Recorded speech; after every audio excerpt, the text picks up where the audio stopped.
നിനക്ക് ജീവിക്കണമെന്ന് നീ തീരുമാനിക്കുമ്പോഴാണ് നിനക്ക് ജീവിക്കാൻ പറ്റും. നീ സന്തോഷിക്കണമെന്ന് നീ ചിന്തിച്ചാൽ അതിലേക്ക് ഏകതരമായി നീ കൂടിയാൽ അതിലേക്ക് അലച്ചു ചേർന്നാൽ നിനക്ക് അവിടെ സന്തോഷമുണ്ട്. അടുത്തതിനെ പറ്റി അല്ലെങ്കിൽ മറ്റുള്ളവയെ പറ്റി ചിന്തിക്കാൻ ഇപ്പോൾ നീയുള്ള സെക്കൻഡിൽ നിനക്ക് എന്താണോ വേണ്ടത് അതിലേക്ക് മാത്രം നീ പോകും. നിനക്ക് എന്താണോ ആവശ്യം അത് നിന്നിലേക്ക് നീ മറ്റുള്ള സ്ഥലങ്ങളിലേക്ക് പോകണ്ട. നിന്നെയും പേടിക്കൊണ്ടാണ് നീ ആഗ്രഹിക്കുന്നത്. നീ ഇതിൽ സ്വർഗം കാണാൻ ആഗ്രഹിക്കുന്നുവെങ്കിൽ ഇതിലൂടെ നിനക്ക് സ്വർഗം കാണാം. നിനക്ക് മറ്റെന്തെങ്കിലും കാണണമെങ്കിൽ അത് നിനക്ക് പറ്റും. ഇതാണ് ഇതിൽ കണ്ടുകൊണ്ടിരിക്കുന്നത്. ഇത് ഒരത്ഭുതമാണ്.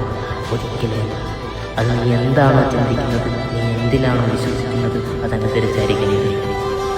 അതായത് നമ്മളെ ഈ ഭൂമിയിൽ പലരും പലതും പറഞ്ഞു